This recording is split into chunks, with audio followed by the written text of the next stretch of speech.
In the summer of 1942, the Pacific was on fire.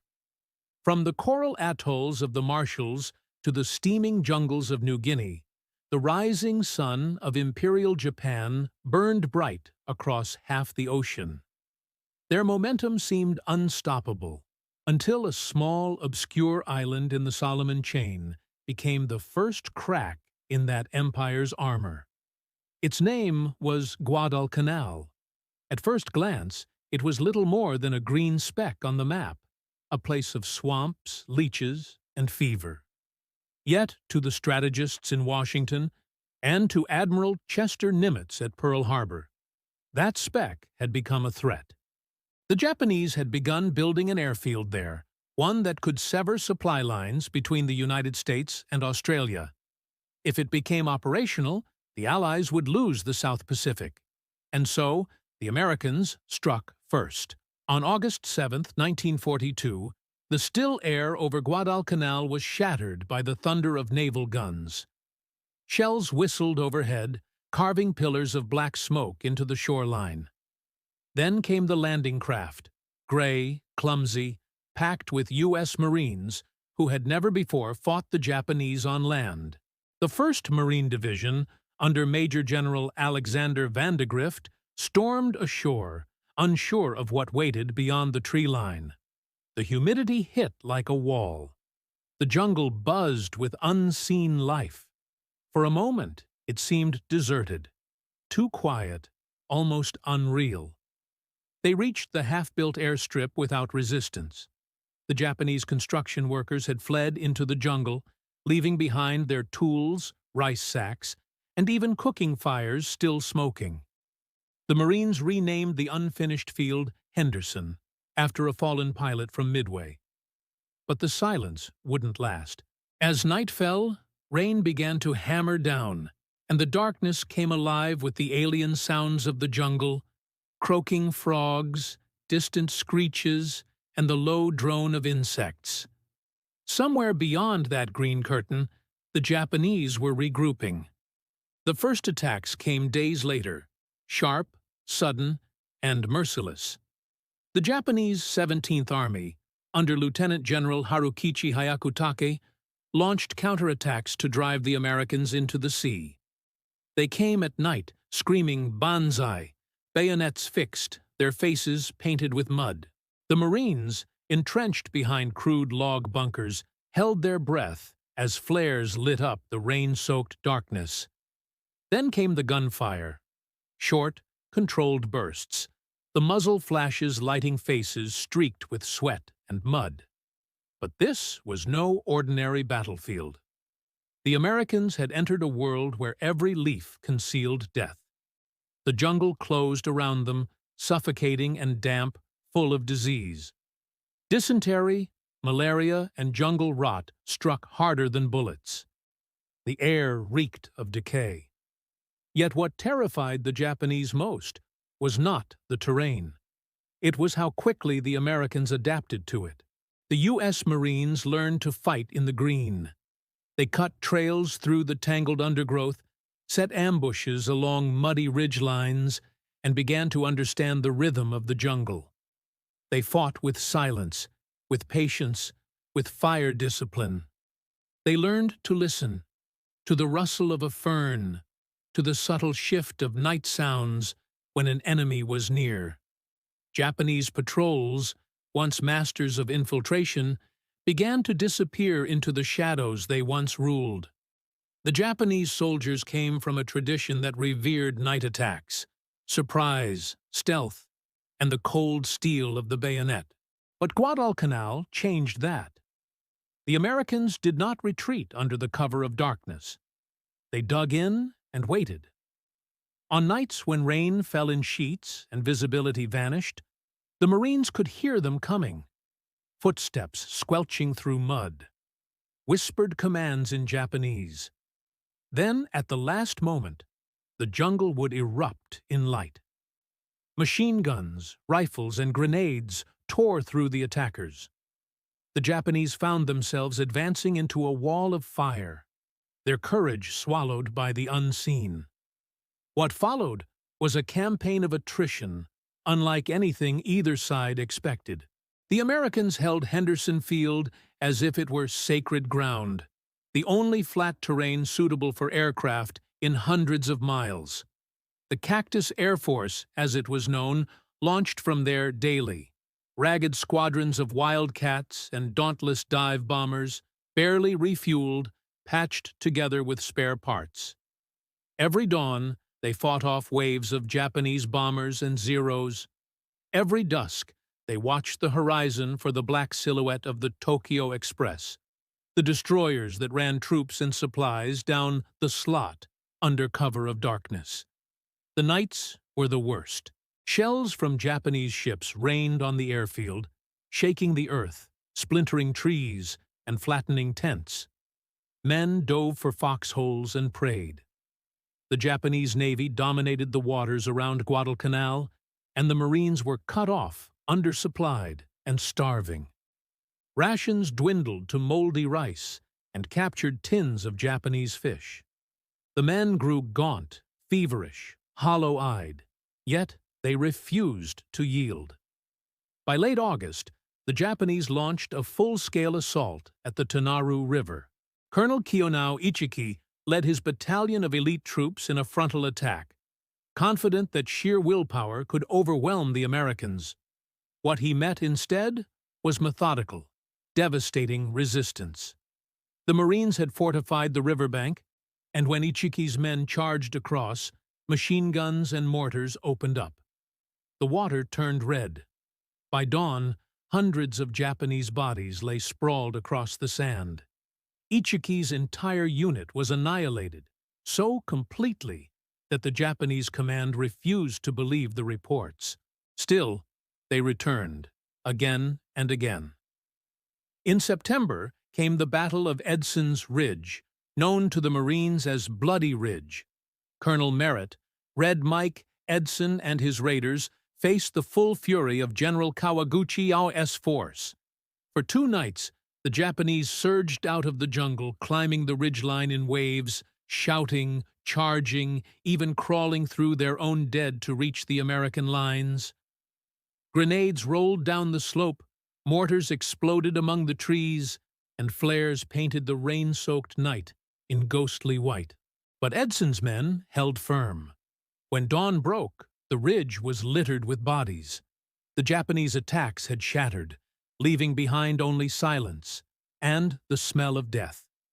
To the Japanese soldiers, Guadalcanal was no longer a battlefield. It was a nightmare.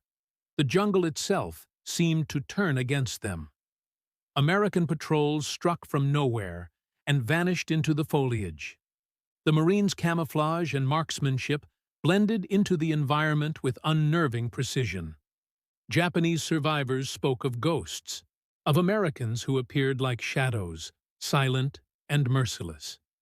Exhausted, hungry, and ravaged by disease, the Japanese began to fear the knights they once ruled. The psychological toll was immense. Many Japanese troops had been taught that the Americans were soft, lazy, unfit for the rigors of tropical warfare. Guadalcanal destroyed that myth. The Americans did not just endure the jungle, they mastered it. They turned the terrain into a weapon. Their scouts learned to move barefoot to detect booby traps. Their artillery zeroed in through canopy gaps, and their snipers hunted with near-supernatural accuracy. To the Japanese, it seemed as if every leaf concealed a rifle. Every sound was a trap. By October, the campaign had descended into a grinding stalemate. Both sides fought for the ridges and the muddy trails that surrounded Henderson Field. Every hill had a name: Bloody Nose, Mount Austin, the Matanikau. Every creek and ravine became a graveyard. When the rains came, the rivers swelled, washing away bodies, weapons, even entire foxholes. Malaria ravaged both armies, but it was the Japanese who suffered most. Their supply lines were strangled by the relentless American air and naval presence. They starved in the jungle, surviving on roots, insects, and what little rice they could carry. In November, the Japanese made one last desperate push. The battle for Henderson Field became a crucible. Thousands of Japanese troops advanced through the swamps, driven by orders to retake the airstrip or die trying. They charged under cover of darkness, their bayonets glinting in the flare light. The Marines, dug in deep, opened fire with everything they had. Machine guns, mortars, even captured Japanese weapons. By dawn, the attacks had broken. The ground was littered with the dead. Henderson Field stood firm. The naval battles that followed were some of the most brutal in the Pacific.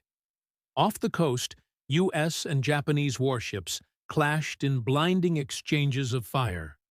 The waters around Guadalcanal became known as Iron Bottom Sound for the number of ships that sank there. But with every engagement, the balance shifted. American industry began to overwhelm Japan's exhausted fleets. Supplies flowed in, fresh troops arrived, and the thin, feverish Marines finally found relief. By February 1943, the Japanese High Command made a decision that would have been unthinkable months earlier. They ordered an evacuation. Under the cover of darkness, the remaining soldiers slipped away aboard destroyers, leaving behind the bones of their empire. The Americans had won their first major land victory of the Pacific War. But victory came at a price: 7,000 Allied dead, and more than 30,000 Japanese soldiers lost to combat, starvation, and disease. For those who survived, Guadalcanal would never leave them. The jungle haunted their dreams, the smell of rot, the endless rain, the cries of the wounded echoing through the trees. It was a place where time dissolved, where men became animals just to survive. Yet it was also where the myth of Japanese invincibility was broken, and where the Americans proved they could meet the enemy on equal ground and prevail. In the end, Guadalcanal was more than a battle. It was a turning point. It marked the moment when the tide of the Pacific War began to turn, not through overwhelming firepower or grand strategy, but through endurance, through the will of men who refused to die in the jungle. And for the Japanese who fought there, it became a ghost story whispered through the ranks, a warning of what awaited in the islands yet to come. Because in that green, suffocating hell, they had seen something new. Not just an enemy, but a force that could not be broken. When the last Japanese ships disappeared beyond the horizon in February 1943, Guadalcanal fell silent for the first time in 6 months. But silence on that island was not peace. It was the stillness that follows exhaustion, the kind that settles after too much death. The jungle had swallowed men whole, and now it began to reclaim the battlefield. The flies returned first, followed by the rot. The air reeked of it, of unburied flesh and gunpowder soaked into the mud. For those who had survived, the smell would never wash off. The Marines looked around them at what they had won: a strip of land torn apart, trees shredded by shrapnel, rivers running brown with blood. They had endured something beyond imagination. Many had arrived as boys fresh out of boot camp. They left as something harder, quieter. When replacements came ashore, the veterans watched them with hollow eyes. To them, Guadalcanal was not a victory. It was a ghost they'd never stop carrying. As word spread across the Pacific, Guadalcanal became legend. Newspapers back home called it the turning of the tide. But for the Japanese, it was something far darker. Their empire had suffered its first undeniable defeat. The soldiers who escaped called Guadalcanal Jigoku no Shima, the island of hell. Survivors spoke of starving in the rain, of dying by inches from malaria, of hearing American patrols whisper through the undergrowth like wraiths. Their commanders had promised glory. Instead, they found annihilation. For Japan's high command, the loss was more than tactical. It was spiritual. They had believed in the supremacy of willpower, in the Bushido spirit that said courage could conquer anything. Guadalcanal shattered that illusion. Their best troops, hardened in China, had been broken by disease, hunger, and the grinding relentlessness of American firepower. The jungle, once seen as their ally, became their enemy. Reports from the front spoke of men hallucinating, shooting at shadows, even turning on one another. Officers committed suicide beside the corpses of their men. Back on the island, the Americans were learning a new kind of warfare, one that demanded everything. The lessons of Guadalcanal would echo through every campaign that followed. The need for control of the air, the brutality of logistics in the tropics, the necessity of adapting to the terrain. The Marines had arrived unprepared, but they left as masters of jungle warfare. Their uniforms were soaked in sweat and rot, their boots falling apart, but their discipline never wavered. They moved through the jungle like ghosts, silent, coordinated, lethal. One Marine later wrote, "It wasn't a fight against men. It was a fight against nature itself." The rain never stopped. Mud swallowed boots to the ankle. Leeches clung to flesh. Even sleep offered no rest. Malaria brought fevers that left men shaking and delirious. Yet in that misery, they discovered endurance they didn't know they had. Guadalcanal was where the U.S. military's myth of invincibility was born, not from triumph, but from suffering that refused to break. The Japanese, meanwhile, faced a new kind of fear, one they had never been trained for. The Americans didn't just hold their ground. They adapted, studied, and countered every tactic. When Japanese snipers took to the trees, the Marines began using shotguns and flamethrowers to clear them. When Japanese units moved at night, the Marines laid flares and tripwires. The sound of a single branch snapping could trigger a hail of fire. For men raised to believe in stealth and surprise, it was psychological torture. At night, when the rain fell hardest, Japanese patrols heard the low growl of American .30 caliber machine guns from the ridgelines. The sound became a symbol of dread, the mechanical certainty of death waiting in the dark. To some, it felt supernatural. The jungle, once their refuge, had turned against them. Every rustle, every flicker of light could mean an ambush. Soldiers who once boasted of their night vision now refused to move without orders. Guadalcanal had stripped them of their confidence, their doctrine, even their faith in victory. In Tokyo, news of the retreat was delivered in careful phrases. The press called it a strategic withdrawal, but the truth was harder to hide. Japan's military elite had been humbled by an enemy they once considered inferior. They began to understand that America's strength was not just industrial, it was human. The Marines on Guadalcanal had proven that they would fight to the last breath, not for empire, but for survival. The lessons spread through the Pacific like wildfire. When the Americans landed on Tarawa, on Saipan, on Peleliu, they carried with them the ghosts of Guadalcanal.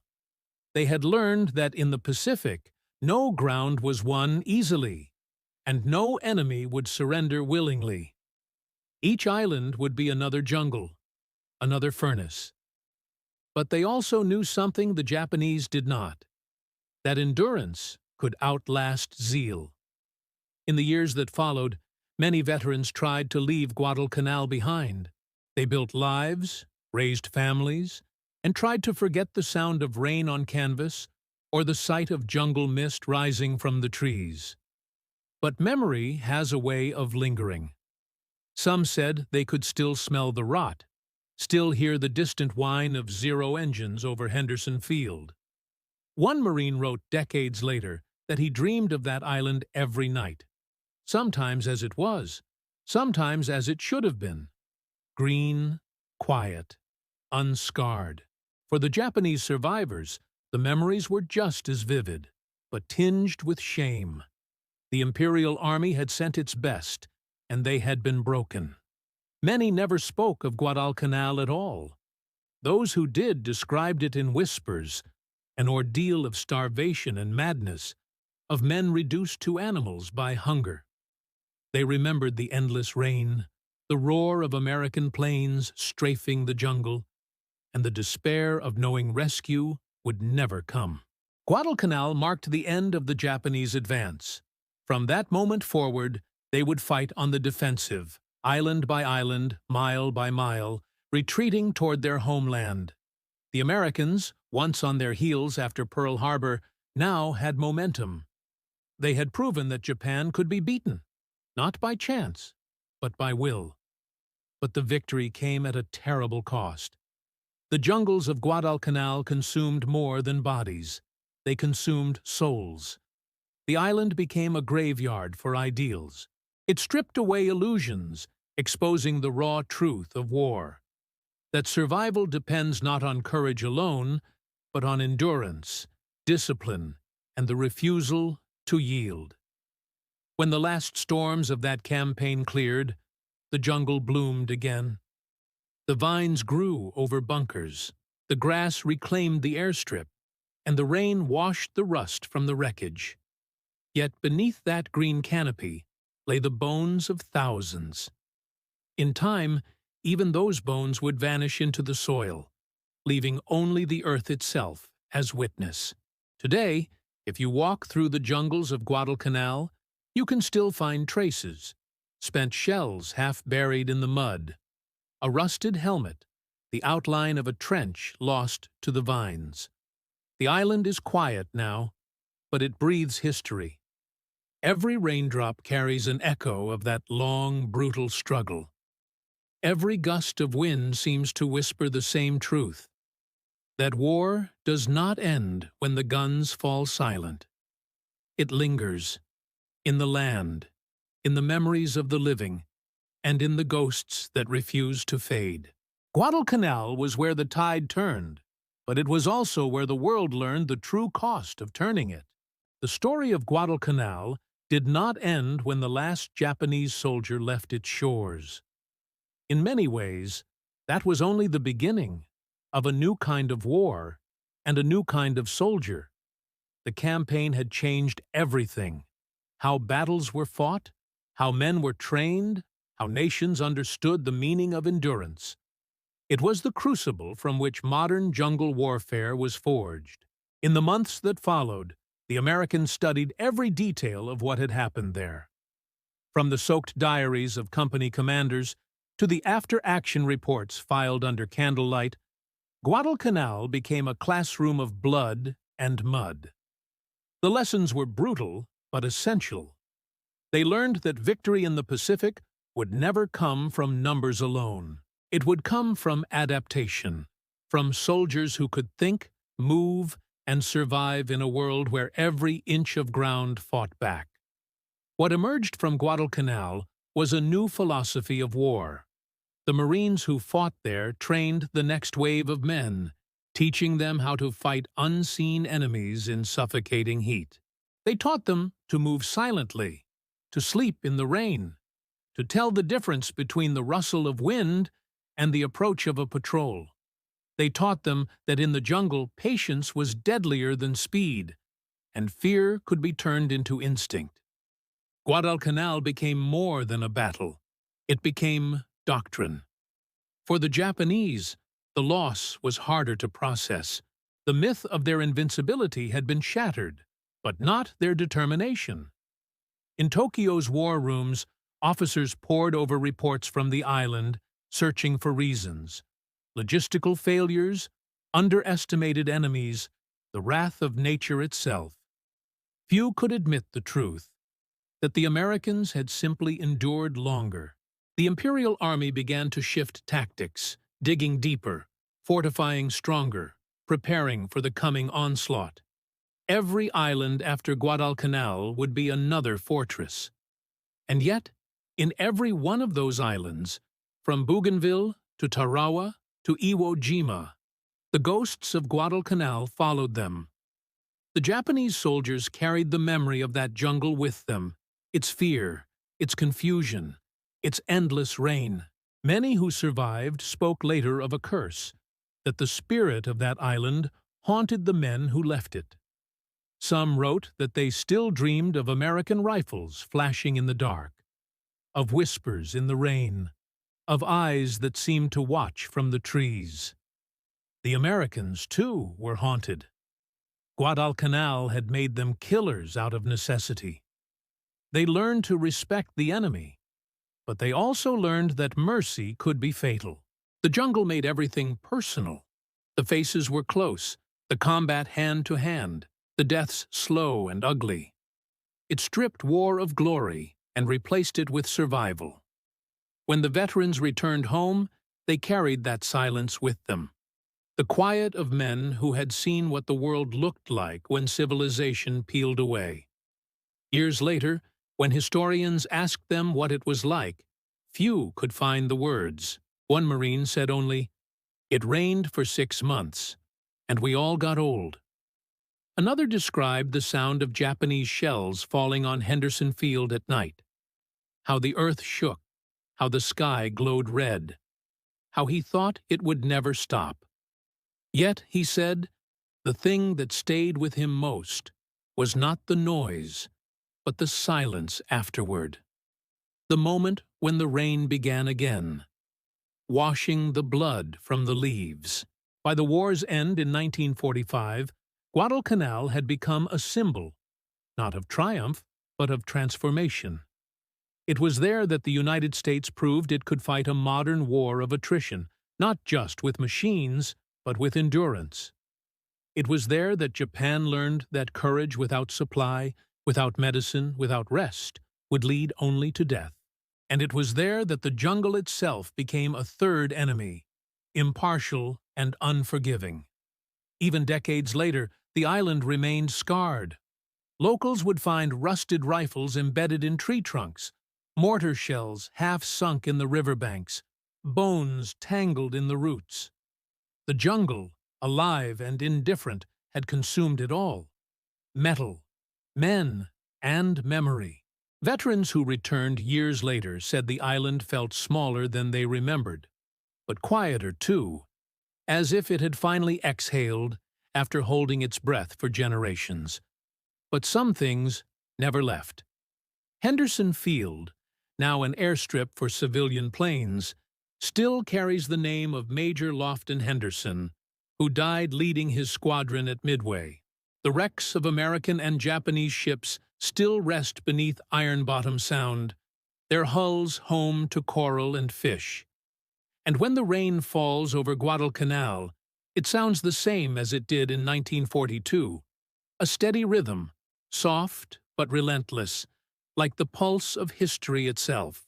For those who study the war, Guadalcanal stands as a reminder of what the Pacific truly was. Not a grand adventure, but a grinding, merciless test of human will. It was not about strategy on maps, but about hunger, exhaustion, and fear, the kind that settles in your bones. The men who fought there were not heroes in the way newspapers described them. They were survivors, frightened, resilient, and unimaginably tough.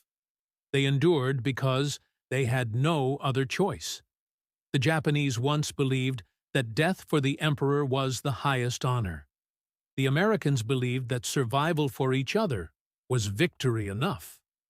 On that island, those two beliefs collided, and survival won. Guadalcanal changed the course of the war, but it also changed the men who fought it.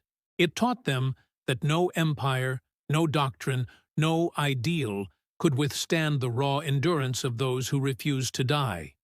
It showed that courage is not the absence of fear, it is the ability to keep moving through it. And so, when the war moved on, to Tarawa, to Saipan, to Iwo Jima, the lessons of Guadalcanal went with them. The jungle had taught its truths in blood and silence, and every Marine who set foot on another island carried that knowledge in his heart. Because once you've fought on Guadalcanal, The jungle never leaves you. It stays in the sound of rain on your roof, in the smell of damp earth, in the stillness before sleep. It reminds you, quietly but relentlessly, that victory is never clean. It is earned in mud, in hunger, and in the memory of those who did not make it home. And in that memory, the island still breathes, green, silent, eternal. The ghosts of Guadalcanal are not gone. They are simply waiting, in the rain. If you've stayed to the end, you're one of the few who still wants the truth.